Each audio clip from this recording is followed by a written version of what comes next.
बिस्मिल्लाहिर्रहमानिर्रहीम। चौथा बाब सहाबा किराम रज़ी अल्लाह अन्हुम के तक़वे के बयान।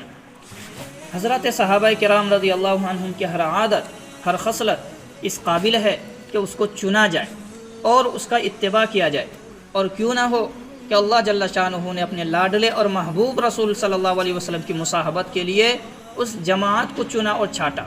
हुज़ूर सल्लल्लाहु अलैहि वसल्लम का इरशाद है, मैं बनी आदम के बेहतरीन कर्न और ज़माने में भेजा गया, इसलिए हर एतबार से ये ज़माना खैर का था और ज़माने के बेहतरीन आदमी हुज़ूर सल्लल्लाहु अलैहि वसल्लम की सोहबत में रखे गए।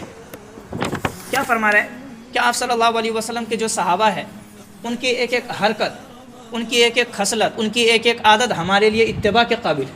यानी हम उनकी एक आदत को देखकर अपनी आदत बनाएंगे, उनकी किसी एक हरकत को देखकर हम अपनी इसी तरह हरकत बनाएंगे जिस तरह वो करते थे। क्यों? इसलिए कि आप सल्लल्लाहु अलैहि वसल्लम ने फरमाया कि मैं जिस ज़माने में आया हूँ वो सबसे बेहतरीन ज़माना है। यानी आप सल्लल्लाहु अलैहि वसल्लम से पहले इससे बेहतर कोई ज़माना आया नहीं, और आप सल्लल्लाहु अलैहि वसल्लम के बाद भी इससे बेहतर कोई ज़माना आया नहीं। आप सल्लल्लाहु अलैहि वसल्लम को जो साथी दिए गए, तमाम दुनिया में सबसे ज़्यादा बेहतरीन और दिल के जो अच्छे साथी थे वो आप सल्लल्लाहु अलैहि वसल्लम को दिए गए।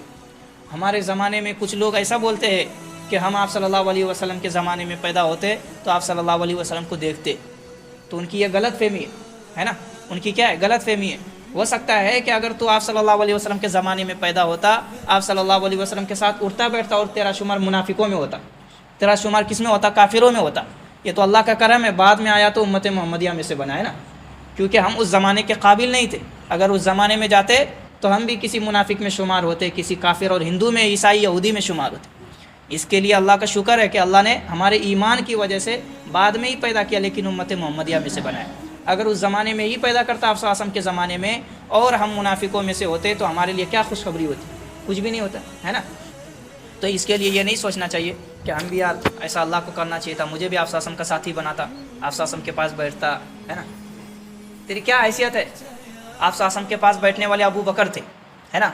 उन्होंने अपने घर के एक सुई तक को नहीं छोड़ा, सारी चीज़ें साफ़ करके अल्लाह के रास्ते में लेकर गए। उमर थे आप सल्लल्लाहु अलैहि वसल्लम के साथ बैठने वाले, हज़रत उस्मान थे और हज़रत अली थे, जिन्होंने कितने ज़्यादा गुलामों को आज़ाद कर दिया। हज़रत अली ने बहुत ज़्यादा गुलाम, उन आधे गुलाम जो आज़ाद हुए ना, वो हज़रत अली की वजह से। हज़रत अली रज़ी अल्लाह अन्हु को आप सल्लल्लाहु अलैहि वसल्लम को जो भी पसंद आता था, जो भी बाग पसंद आ गया तो कहते थे, अली तुम चाहो तो इसको क्या करो, ख़रीद लो। तो फ़ौरन आप सल्लल्लाहु अलैहि वसल्लम के इशारे पर और हुक्म पर पूरे बाग को ख़रीद करके मुसलमानों के लिए वक्फ़ कर देते थे। ऐसा हज़रत अली थे, वो थे साहबी, हम क्या कर सकते? कुछ नहीं। तो हुज़ूर सल्लल्लाहु अलैहि वसल्लम के एक जनाजे से वापसी और एक औरत की दावत। हुज़ूर अक़दस सल्लल्लाहु अलैहि वसल्लम एक जनाजे से वापस तशरीफ़ ला रहे थे कि एक औरत का पयाम खाने की दरख्वास्त लेकर पहुँचा। हुज़ूर अक़दस सल्लल्लाहु अलैहि वसल्लम खुदाम समेत तशरीफ़ ले गए और खाना सामने रखा गया। तो लोगों ने देखा कि हुज़ूर अक़दस सल्लल्लाहु अलैहि वसल्लम लुक़मा चबा रहे हैं, निगला नहीं जा रहा है। लुक़मा चबा कर अंदर डालने की कोशिश कर रहे हैं, लेकिन गले से नीचे उतर नहीं रहा वो लुक़मा। हुज़ूर सल्लल्लाहु अलैहि वसल्लम ने फरमाया, ऐसा मालूम होता है कि इस बकरी का गोश्त मालिक की बग़ैर इजाज़त ले लिया गया है। ऐसा मालूम चलता है कि जिस बकरी को काटा गया, ज़ुबह किया गया, उसके मालिक से इजाज़त नहीं ली गई, इसलिए मेरे गले में नहीं उतर। उस औरत ने अर्ज़ किया, या रसूल अल्लाह, मैंने रेवर में बकरी ख़रीदने आदमी को भेजा था, मैंने अपने एक आदमी को भेजा था, जाए एक बकरी ख़रीद कर लेकर। वहाँ मिली नहीं, यानी वहाँ कोई बकरी नहीं मिली। पड़ोसी ने बकरी ख़रीदी थी, मैंने उसके पास कीमत से लेने को भेजा, वो तो मिले नहीं। पड़ोसी ने भी एक बकरी ख़रीद कर रखा था, मैंने कहा कि जाओ उसे पैसे देकर ख़रीद ले, ताकि मैं आप सल्लल्लाहु अलैहि वसल्लम के और सहाबा किराम की दावत करा सकूँ, लेकिन वो भी घर में नहीं थे। उनकी बीवी ने बकरी भेज दी, उनकी बीवी ने, यानी उनका मालिक नहीं था, पड़ोसी ने बकरी ख़रीदा था, उसका शौहर नहीं था, उसकी बीवी थी। कहा कि चल ले ले बकरी, पैसा दे दे। हुज़ूर सल्लल्लाहु अलैहि वसल्लम ने फरमाया कि कैदियों को खिला दो।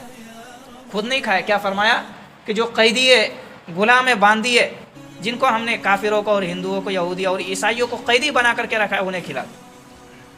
क्या मालूम चला कि हुज़ूर सल्लल्लाहु अलैहि वसल्लम के उलूव शान के मुकाबले में एक मुश्तबा चीज़ का गले में अटक जाना कोई ऐसी अहम बात नहीं है कि हुज़ूर सल्लल्लाहु अलैहि वसल्लम के अदना गुलामों को भी इस किस्म के वाक़यात पेश आते। वो तो नबी थे, नबी सल्लल्लाहु अलैहि वसल्लम को गले में अगर लुक़मा अटक गया तो कोई बड़ी बात नहीं।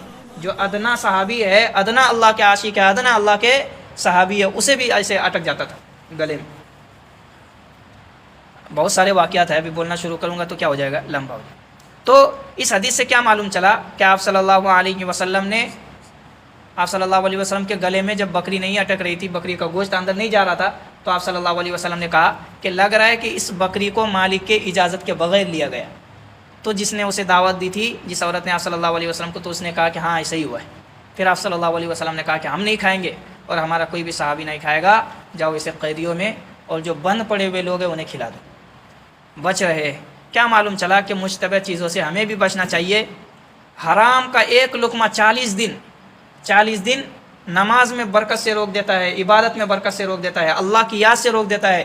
نماز میں سستی آتی ہے، غفلت آتی ہے، شیطان کو چھیڑنے کا اور اس کو پریشان کرنے کا موقع مل جاتا ہے صرف ایک لقمہ مشتبہ چیز کھانے کی وجہ سے. اس کے لیے مشتبہ چیزوں سے بھی بچنا چاہیے. اللہ تعالیٰ کہنے سننے زیادہ عمل کی توفیق. سبحان اللہ و بحمدہ، سبحانک ونشہد ان لا الہ الا انت نستغفرک.